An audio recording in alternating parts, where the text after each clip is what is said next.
Olá pessoal, quero saudar a todos com a paz do Senhor Jesus. Na minha mensagem vou falar sobre as demandas que o Senhor impôs àqueles que professavam segui-lo. E eu quero usar o texto de Mateus capítulo 10, de 34 a 37, que diz assim, palavras do Senhor Jesus. Não pensem que eu vim trazer paz à terra. Não vim trazer paz, mas espada. Pois vim causar divisão entre o homem e o seu pai, entre a filha e a sua mãe, e entre a nora e a sua sogra. Assim os inimigos de uma pessoa serão os da sua própria casa. Quem ama o seu pai ou sua mãe mais do que a mim, não é digno de mim. E quem não toma sua cruz e vem após mim, não é digno de mim. Quem acha a sua vida, a perderá. E quem perde a vida por minha causa, esse a achará. Minha intenção nessa mensagem é lembrar quem é o Senhor Jesus e as demandas que ele fez e faz para aqueles que desejam segui-lo. Meu propósito é chamar você a completa e total submissão e obediência ao nosso Senhor e Salvador. Jesus falou estas palavras aos seus discípulos no contexto da missão, quando ele os enviou a pregar pelas vilas da Galileia. Seu alvo era deixar claro aquilo que era exigido dos discípulos e as dificuldades que eles deveriam encontrar e sofrer, e os desafios que eles precisavam superar por amor ao Senhor Jesus. Ele não queria que nenhum dos seus seguidores estivesse iludido quanto ao custo e ao preço de seguir ao Senhor Jesus. Vejamos então o que é que ele requereu dos seus discípulos e o que é que ele requer de nós. Primeiro, disposição para sofrer por causa dele. Veja aí nos versos 34 a 36. No verso 34, ele diz, não pensem que eu vim trazer paz à terra. O que é que ele quis dizer com isso? Vamos começar primeiro vendo o que é que ele não quis dizer. Quando Jesus disse que não veio trazer paz à terra, ele não estava dizendo que sua vinda não foi para trazer paz de qualquer tipo. Porque, na verdade, ele traz paz entre nós e Deus e ele traz paz entre nós mesmos. Quando ele disse que não veio trazer paz à terra, ele queria dizer que não veio trazer aquele reino messiânico de paz prometido pelos profetas de Israel e esperado pelos judeus ainda. Ainda não era o momento de trazer o shalom, aquela paz que era tão desejada pelos judeus e que havia sido antecipada pelos profetas. Ele quis dizer com isso, não vim trazer paz, que ele não veio pregar paz e amor, como os falsos profetas de Israel e os modernos profetas dos nossos dias pregam, dizendo-se discípulos de Jesus. Ele quis dizer que ele não veio resolver os problemas desse mundo, como muitos acham que ele veio fazer. Quando ele disse, eu não vim trazer paz à terra, ele queria dizer exatamente isso. Ele não veio resolver os problemas do mundo, ele não veio pregar paz e amor, ele não veio ainda estabelecer o shalom, o reino messiânico da primeira vinda, na primeira vinda, como os judeus esperavam. E depois ele diz, eu vim trazer espada. Eu vim trazer espada. Não vim trazer paz, mas vim trazer a espada. O que ele não quis dizer? Ele não está dizendo aqui que ele veio fundar uma religião baseada no ódio e na violência. E nem que seus seguidores deveriam se armar e lutar contra o resto do mundo ou tentar converter os infiéis pela força com o uso de armas. Infelizmente, essa é a interpretação de algumas religiões que tentam obrigar as pessoas a se converter de qualquer maneira, inclusive pelo uso da força, chama-se conversão compulsória ou obrigatória. Isso existe em alguns países, inclusive nos dias de hoje. Mas Jesus disse que ele não veio trazer espada à terra, ou seja, o reino dele não seria imposto através da violência, da coerção e das armas. O que ele quis dizer com isso, de que ele veio trazer espada à terra, é que por causa dele haveria muitos conflitos entre as pessoas, entre cidades e até países, por causa do nome de Jesus.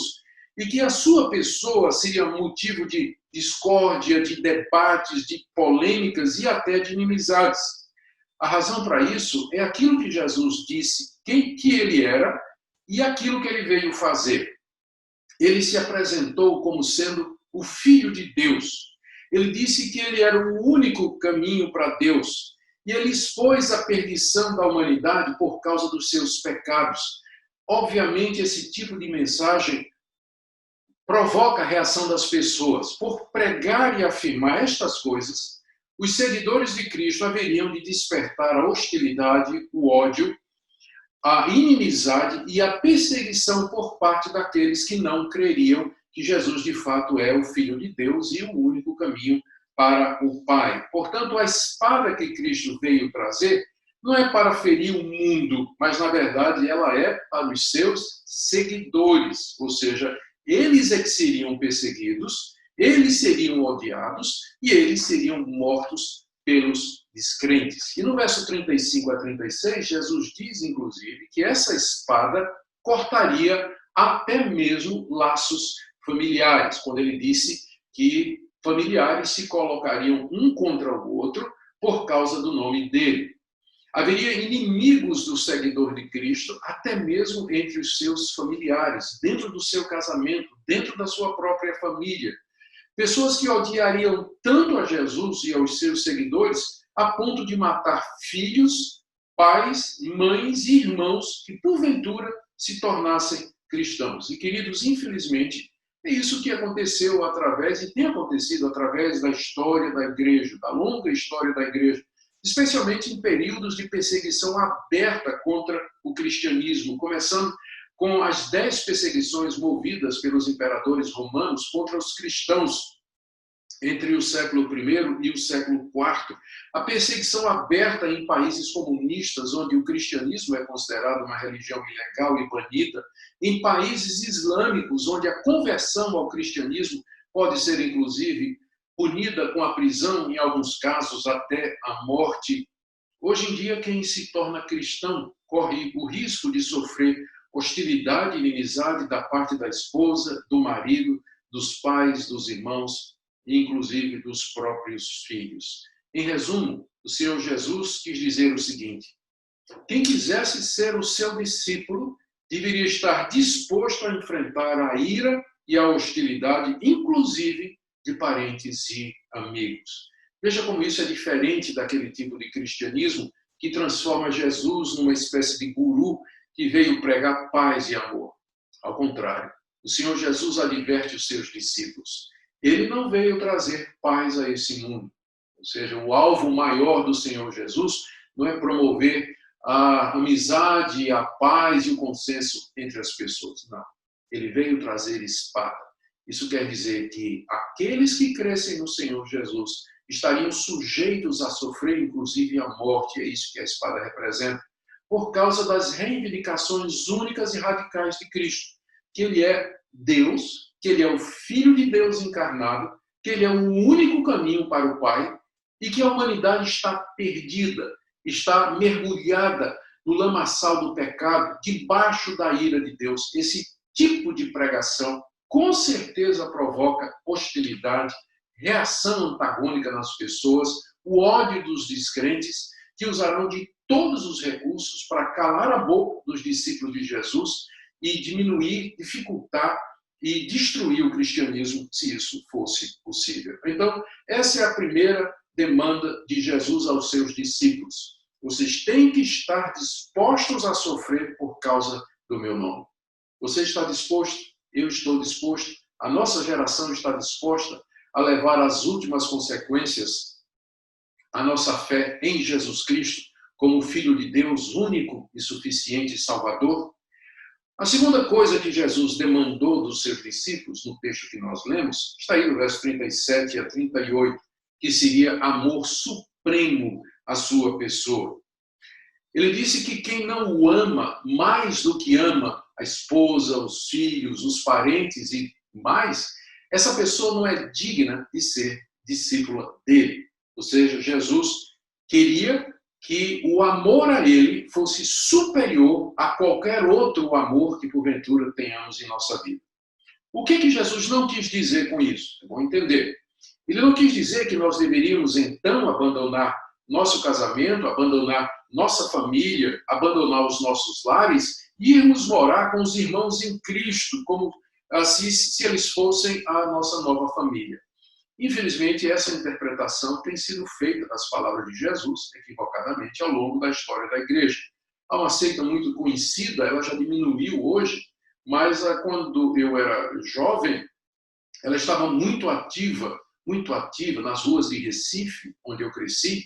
Era uma seita chamada Meninos de Deus, que cooptavam os jovens, dizendo exatamente isso, que eles eram a nova e verdadeira família. Eles se professavam servos e discípulos de Jesus Cristo, mas exigiam que aqueles adeptos largassem suas famílias e fossem viver juntos. E é claro, tudo aquilo acabou em imoralidade, em abusos e, inclusive, com denúncias à polícia.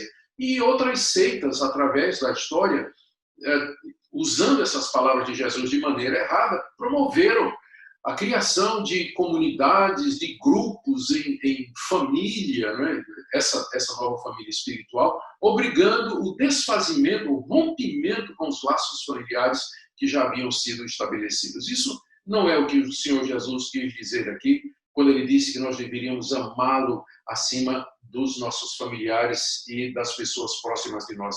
Ele também não quis dizer que nós devemos negligenciar as nossas obrigações para com o nosso cônjuge, os nossos filhos e os nossos parentes por causa das atividades da igreja.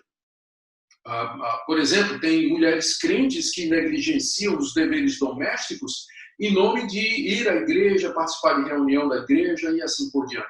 O Senhor Jesus nunca pediu isso de nós. Ele também não está pedindo, ele também não está dizendo que nossa vida como cristão seria de constante sofrimento, como quem carrega uma cruz pesada nas suas costas. O que é que ele quis dizer com isso? Que nós deveríamos amá-lo acima de todas as coisas. Ele quis dizer que o nosso amor a ele tem que ser tão intenso e profundo que deve superar qualquer outro amor que tenhamos, inclusive o amor aos parentes e aos familiares. Ele quis dizer que nosso relacionamento com ele é superior aos laços familiares e terrenos. Isso porque os laços familiares que nós temos aqui nesse mundo, eles vão terminar quando esse mundo terminar. Mas os laços espirituais haverão de permanecer para todo sempre.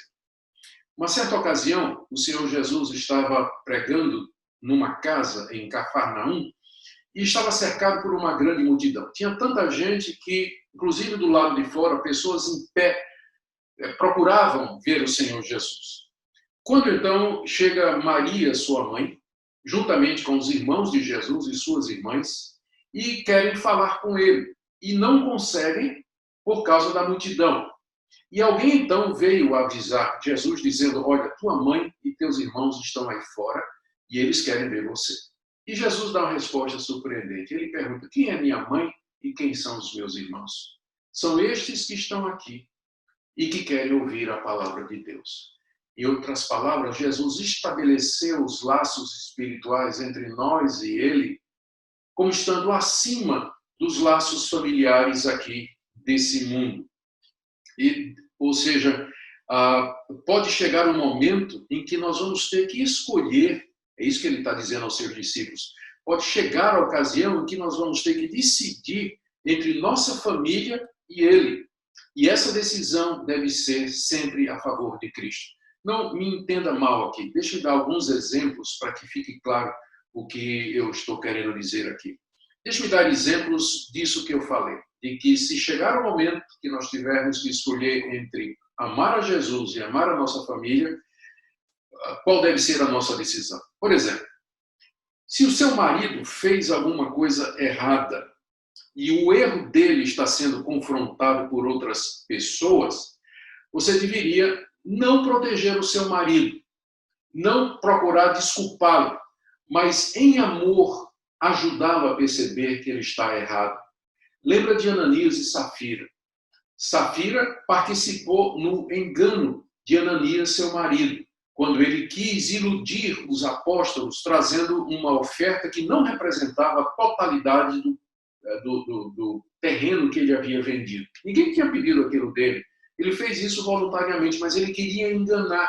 E Safira, sua mulher, o texto nos diz, lá no livro de Atos, participou disso. Ela deveria ter amado o Senhor Jesus mais do que amado seu marido e dizer: marido, eu não vou participar dessa falcatrua, não vou participar desse engano que você está fazendo. Eu amo você, você é meu marido, mas meu amor a Jesus Cristo é maior do que o amor que eu tenho por você. Ou, por exemplo, se seu filho fez alguma coisa errada e ele está sendo confrontado na escola pelo seu erro, você não tem que tomar o partido cego do seu filho e defender o seu filho com unhas e dentes se ele está no erro. Mas com amor, com prudência, você corrige o seu filho, admite o erro dele. Não sacrifique a sua lealdade ao Senhor Jesus por conta do apego ao seu filho. Se de repente seus parentes se envolvem em uma briga com os sócios da empresa e você sabe que seus parentes estão errados, mais um dilema, não é? Você nunca deverá sacrificar o amor a Cristo, os valores de Cristo, por conta de valores familiares. Ou de repente seus familiares pedem para você fazer um favor que no final representa algo ilegal ou algo errado. Por exemplo, dá uma forcinha para você usar sua influência para seu sobrinho ser aprovado no exame de seleção da empresa onde você é o diretor. Você sabe que é errado fazer isso. Você não devia usar a sua influência como diretor da empresa para dar um jeitinho para o seu sobrinho passar no exame e ser contratado. Infelizmente, muitos cristãos procedem assim.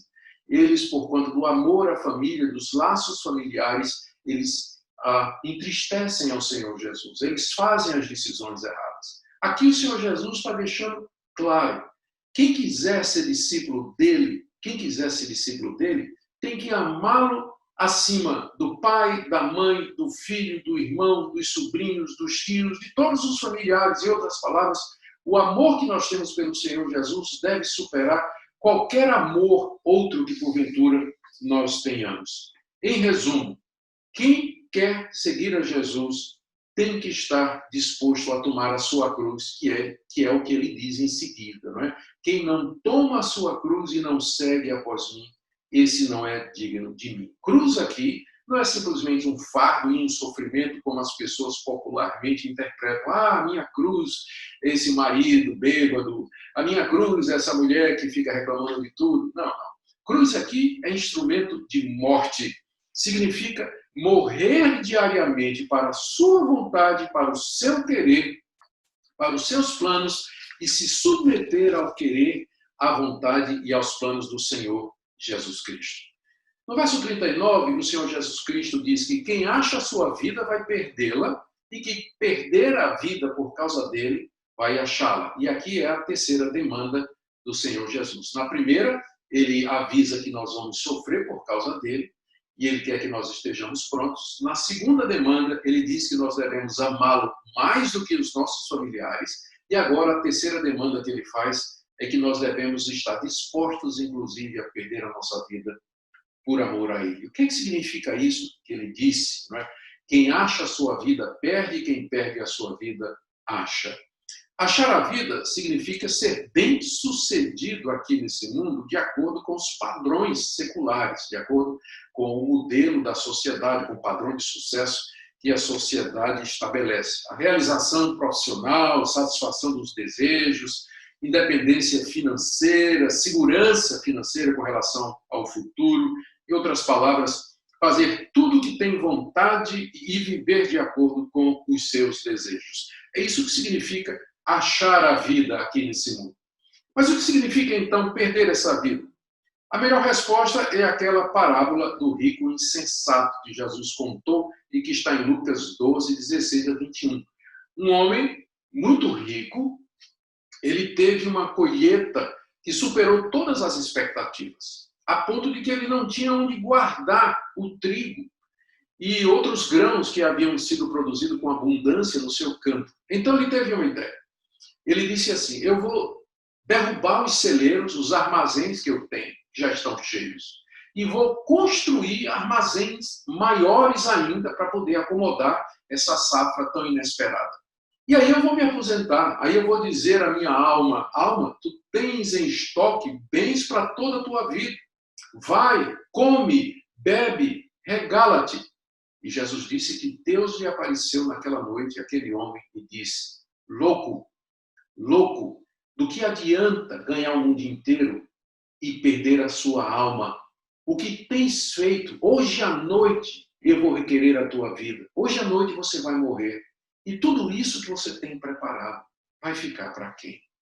É isso que significa ganhar a vida aqui.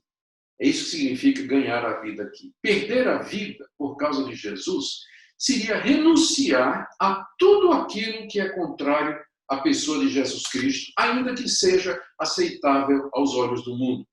Está disposto a viver uma vida de renúncia e de submissão, sofrer chacota, zombaria, piada, bullying dos incrédulos e das pessoas ao nosso redor.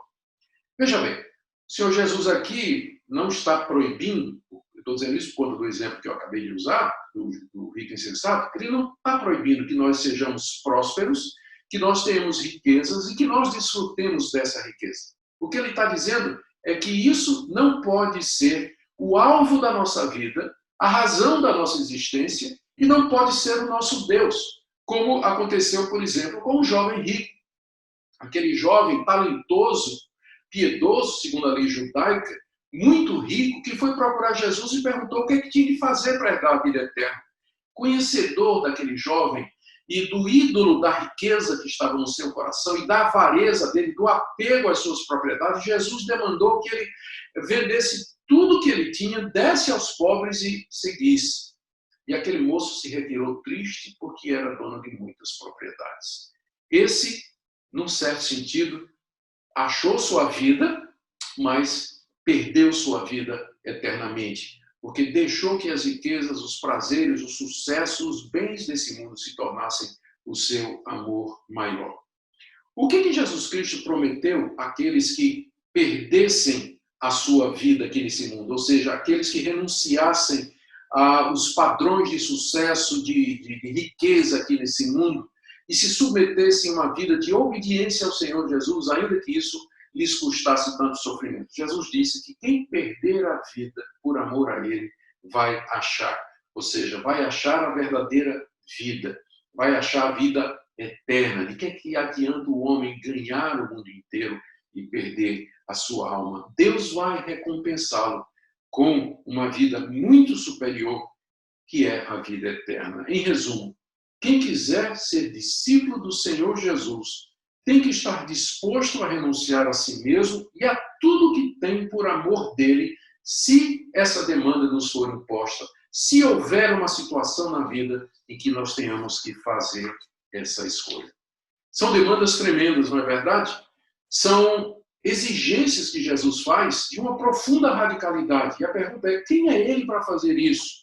Com que direito Jesus Cristo exige isso dos seus seguidores? E quem é ele para prometer coisas como, por exemplo, a vida eterna?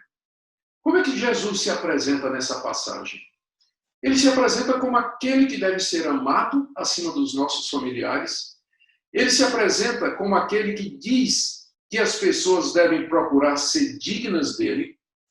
Ele se apresenta como alguém que exige que os outros renunciem à sua vida e à sua vontade e seus bens por amor a ele. E ele se apresenta como alguém que pode dar a vida eterna a quem segui-lo. Existem somente duas opções aqui quando nós examinamos essas demandas de Jesus. Primeiro, ele era um megalomaníaco, tão esperto que foi capaz de convencer 3 bilhões de pessoas, que é o número aproximado de cristãos que existe hoje. Era um louco, uma pessoa que tinha um ego gigantesco, que se apresentou como sendo objeto de adoração, de fé e de amor das pessoas de maneira suprema. Então, ele poderia ser um louco que enganou 3 bilhões de pessoas ao longo de 2000 anos de história. Ou então que ele é aquilo que ele disse, que ele é Deus, que ele é o Criador de todas as coisas e Senhor de tudo e de todos. Que ele morreu naquela cruz pelos nossos pecados, ressuscitou de entre os mortos ao 3º dia, subiu aos céus, sentou-se no trono do universo e recebeu do Pai todo o poder no céu e na terra.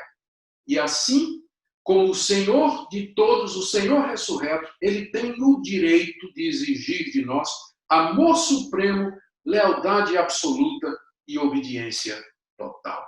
É por isso que ele pode fazer essas demandas. E é por isso que, se você disser que você é discípulo de Jesus, você tem que se submeter a ele de maneira completa, absoluta e radical. O que é que isso representa para nós hoje? O que é que representa para nós hoje? Deixe-me dar uma palavra para você que está seguindo essa conferência, está ouvindo agora, e diz que é crente em Jesus, se considera cristão e evangélico. Você é digno do Senhor Jesus? Você ama o Senhor Jesus mais do que você ama a sua esposa, o seu marido, seus filhos e seus irmãos? Você tem morrido para si mesmo, é isso que significa tomar a cruz, para que Jesus viva em você. Você tem aberto mão dos seus desejos e planos quando eles conflitam com a vontade de Deus, com o desejo de Deus? Você que é solteiro e você está querendo casar, achou essa moça que você acha maravilhosa, mas que não é crente, que não crê em Jesus Cristo, que é hostil ao cristianismo. O Senhor Jesus nos fala, a Bíblia nos fala, de que nós devemos procurar casar com pessoas que professem a mesma fé em Cristo Jesus. Você está disposto a abrir mão da paixão que você está sentindo por essa moça para obedecer ao Senhor Jesus? Que tipo de sacrifício você está disposto a fazer como discípulo do Senhor Jesus? Ele tem, de fato, o primeiro lugar na sua vida? E você está disposto a renunciar a tudo que é e o que tem por amor a Ele? Em outras palavras, você valoriza a vida eterna, a vida de comunhão plena e perfeita com o Senhor Jesus mais do que qualquer outra coisa.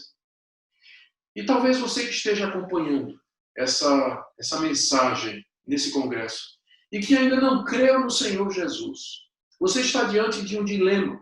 Você precisa se posicionar. Ou você o considera como um louco, alguém que enganou 3 bilhões de pessoas, que, portanto, deve ser rejeitado, ou você deve curvar-se diante dele, quebrantar-se diante dele, admitir os seus pecados e crer nele como o Senhor e Salvador. Eu espero que essa seja a sua decisão. Que Deus nos abençoe, que Deus abençoe a igreja brasileira, que nos faça discípulos fiéis e verdadeiros do Senhor Jesus, que não vivem comprometidos com padrões mundanos, vivendo uma vida hipócrita de libertinagem, mas de compromisso sério com o Senhor Jesus e com sua palavra, para podermos fazer a diferença nesse mundo em que nós vivemos. Deus abençoe sua vida, Deus esteja contigo. Fica na paz. Um abraço.